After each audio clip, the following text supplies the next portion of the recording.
ओम शांति। आज की मुरली का सार। मीठे बच्चे, अपना कल्याण करना है तो हर प्रकार की परहेज रखो। फूल बनने के लिए पवित्र के हाथ का शुद्ध भोजन खाओ। प्रश्न है, तुम बच्चे अभी यहाँ ही कौन सी प्रैक्टिस करते हो जो 21 जन्म तक रहेगी? उत्तर है, सदा तन मन से तंदुरुस्त रहने की प्रैक्टिस तुम यहाँ से ही करते हो। तुम्हें ददीची ऋषि मिसल यज्ञ सेवा में हड्डियाँ भी देनी हैं, लेकिन हठ योग की बात नहीं है। अपना शरीर कमज़ोर नहीं करना है। तुम योग से 21 जन्मों के लिए तंदुरुस्त बनते हो, उसकी प्रैक्टिस यहाँ से करते हो। सुनते हैं मुख्य पॉइंट्स। पहली पॉइंट, कॉलेज अथवा यूनिवर्सिटी होती है तो टीचर भी स्टूडेंट तरफ देखते हैं।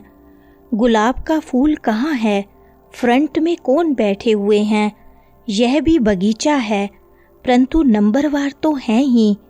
उस बागवान को ही बुलाते हैं कि आकर इस कांटों के जंगल को खत्म कर फूलों का कलम लगाओ। तुम बच्चे प्रैक्टिकल में जानते हो कैसे कांटों से फूलों का सेपलिंग लगता है। तुम्हारे में भी बहुत थोड़े हैं जो इन बातों का चिंतन करते हैं। दूसरी पॉइंट, यह भी तुम बच्चे जानते हो वह बागवान भी है, खिवैया भी है, सबको ले जाते हैं। फूलों को देख बाप भी खुश होते हैं। हर एक समझते हैं हम कांटों से फूल बन रहे हैं। नॉलेज देखो कितनी ऊंची है। इस समझने में ही बहुत बड़ी बुद्धि चाहिए। यह है ही कलयुगी नरकवासी। तुम स्वर्गवासी बन रहे हो। सन्यासी लोग तो घर बार छोड़ भाग जाते हैं, तुमको भागना नहीं है। तीसरी पॉइंट, हमको फूल बनना है तो पवित्र के हाथ का खाना है, उसके लिए अपना प्रबंध करना है। इसमें पूछना थोड़ी होता है। बाप समझाते हैं तुम देवता बनते हो, इसमें यह परहेज चाहिए। जितनी जास्ती परहेज रखेंगे उतना तुम्हारा कल्याण होगा। जास्ती परहेज रखने में कुछ मेहनत भी होगी। रास्ते में भूख लगती है, खाना साथ में ले जाओ।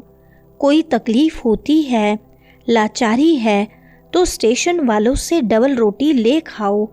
सिर्फ बाप को याद करो। इनको ही कहा जाता है योग बल। इसमें हठ योग की कोई बात नहीं है। शरीर को कमजोर नहीं बनाना है।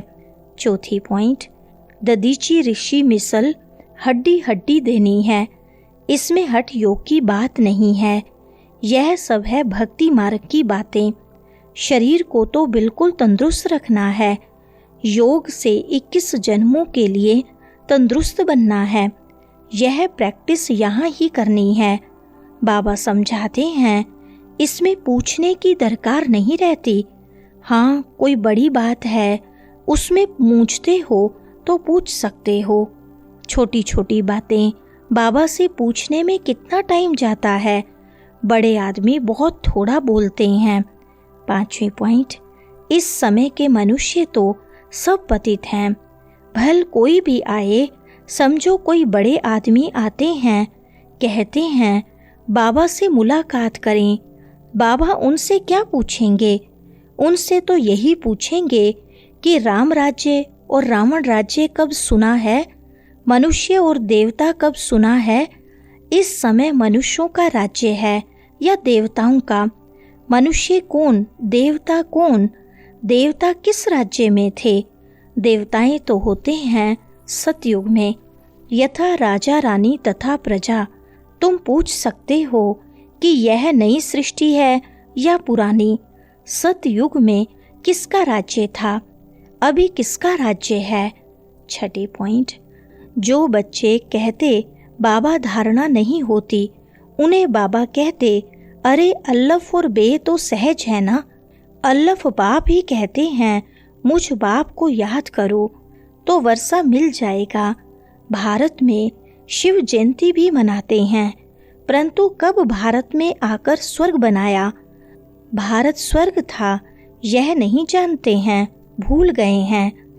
अब बाप द्वारा हम फिर से देवता बन रहे हैं। सेकंड में जीवन मुक्ति गाया हुआ है, परंतु इनका भी अर्थ थोड़ी समझते हैं। सेकंड में तुम स्वर्ग की परियां बनते हो ना। इनको इंद्र सभा भी कहते हैं। वह फिर इंद्र समझते हैं बरसात बरसाने वाले को। 7वीं पॉइंट, कोई कहे बाबा हमारी बुद्धि नहीं खुलती, यह तो तुम्हारी तकदीर ऐसे है, ड्रामा में पार्ट ऐसा है, उसको बाबा चेंज कैसे कर सकते हैं। स्वर्ग का मालिक बनने के लिए तो सब हकदार हैं, परंतु नंबरवार तो होंगे ना। ऐसे तो नहीं सब बादशाह बन जाएं। कोई कहते ईश्वरीय ताकत है तो सबको बादशाह बना दे, फिर प्रजा कहाँ से आएगी। यह समझ की बात है ना। 8वें पॉइंट, अभी तुम बच्चे जानते हो हम श्रीमत पर अपना राज्य स्थापन कर रहे हैं। वहाँ तो सब सुंदर गोरे होंगे। इन लक्ष्मी नारायण का राज्य था ना। अभी तुम पुरुषार्थ कर रहे हो सावरे से सुंदर बनने का। अब देवताएं काले होते हैं क्या? श्री कृष्ण को सावरा, राधे को गोरा दिखाते हैं। अब सुंदर तो दोनों सुंदर होंगे ना। फिर काम चिता पर चढ़ दोनों काले बन जाते हैं। 9वीं पॉइंट, तुम बच्चों को एक तो अंदर में खुशी रहनी चाहिए और दैवी गुण भी धारण करने चाहिए। कोई कहते हैं बाबा बीड़ी नहीं छूटती है। बाबा कहेंगे अच्छा बहुत पियो। पूछते हो तो क्या कहेंगे? परहेज में नहीं चलने से गिरोगे। खुद अपनी समझ होनी चाहिए ना। हम देवता बनते हैं तो हमारी चाल चलन खान पान कैसा होना चाहिए। सब कहते हैं हम लक्ष्मी को नारायण को वरेंगे। अच्छा अपने में देखो ऐसे गुण हैं। हम बीड़ी पीते हैं फिर नारायण बन सकेंगे?